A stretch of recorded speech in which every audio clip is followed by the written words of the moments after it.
you must pause, do it now. For if you turn away, even for a second, then this video may be for naught. Listen carefully to what you hear, for this is a good year. As the summer is at the end of its rope, a new animated movie brings more joy and hope.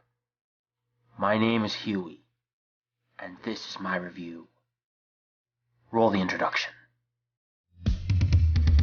Here comes Hewy, gonna give you the news. Time to watch his animated movie reviews, where the hand-drawn CGI puppets or clay. If you've got a good story, you'll be making his day. See you at the movies, cartoon movies. See you at the movies, hold on to. See you at the movies, like nobody's business. Hey, see you at the movies, animated movies that is.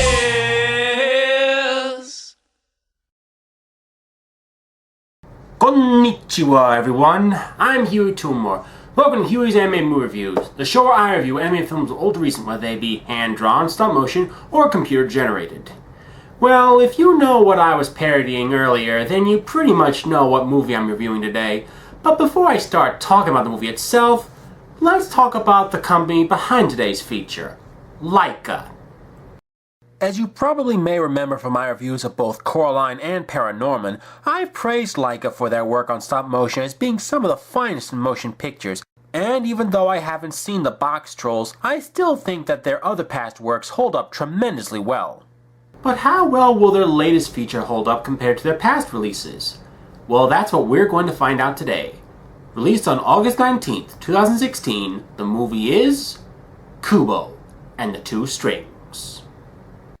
You know the drill. Because the movie is currently still in theaters, this review will not contain any major spoilers for those who haven't seen it yet. So with that said, on with the review.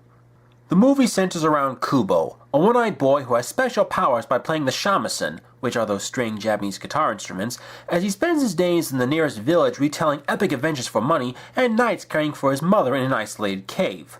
After staying out after dark one night, Kubo is hunted by the Moon King and his daughters, who seek to take his other eye, and is thrust into an epic adventure to bring peace back to his land. Along the way, he comes across companions who help him on his journey, including a monkey named, well, Monkey, and a half-beetle, half-samurai called, Beetle. Now, what are my thoughts on the movie? Well, to be perfectly honest, out of all the animated films Laika has made over the years, this has got to be, without a doubt, the greatest film they've made yet. In fact, it is officially taking Coraline's place as my favorite movie of theirs. I love it that much. But to get a better understanding of why I love this movie, let's move on to trivia time. The movie was directed by Travis Knight, with this being his directorial debut for an animated feature. Travis previously acted as an animator for all the previous films from Laika, including the short films such as Dia de los Muertos and Moon Girl. He also happens to be the current president and CEO of Laika. Knight used inspiration from Tolkien's Lord of the Rings novels and his trip to Japan when he was 8 years old to help bring to life the original story by Shannon Tyndall and written by Mark Hames and Chris Butler. One of the big challenges the animators faced during production was trying to find workarounds like using rippled glass as a water stand-in and crafting the tiny origami squares from durable Tyvek home wraps since regular paper wasn't strong enough. Before starting the actual stop-motion process, pencil tests done by Sandro Cluezo were used to resolve some of the design issues and for inspiration as to what the characters would look like and act. And I would love to show off those tests, but sadly the video isn't available on YouTube and can only be viewed on Instagram. But check it out here when you get the chance.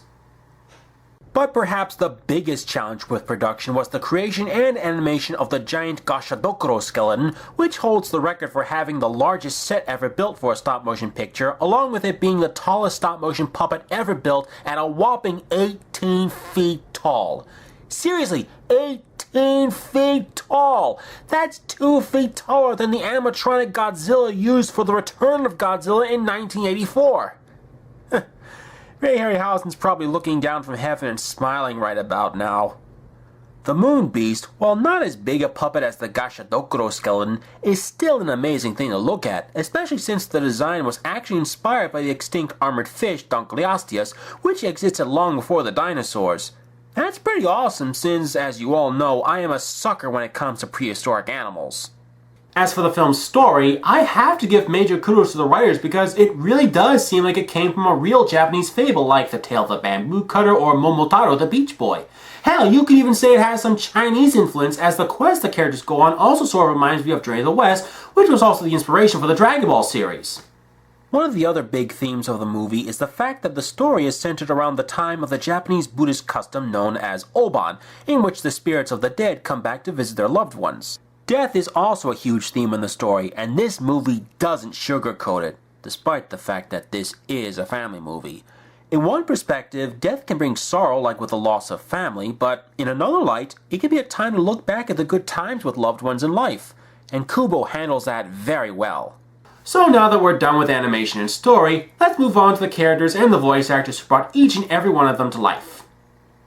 Our main lead, Kubo, is voiced by Art Parkinson, who's previously starred in such stinkers as San Andreas, Dracula Untold, and The Anomaly, but is best remembered as Rick Stark from the hit TV series Game of Thrones.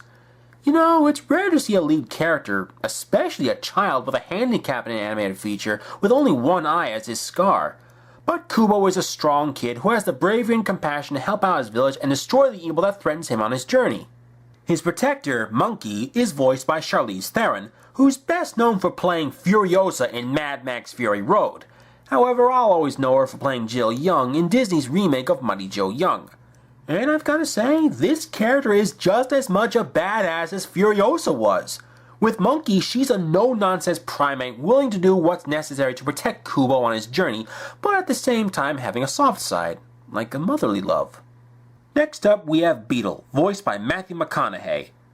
Do I even need to name what he's been in? I mean, if you've never heard of this guy, where have you been? Anyway, this character is loyal, brave, very skilled with a bow and arrow, and has some of the funniest lines in the movie. Seriously, he's like the perfect comic foil to the stern and serious Monkey, and acts as a sort of second mentor towards Kubo.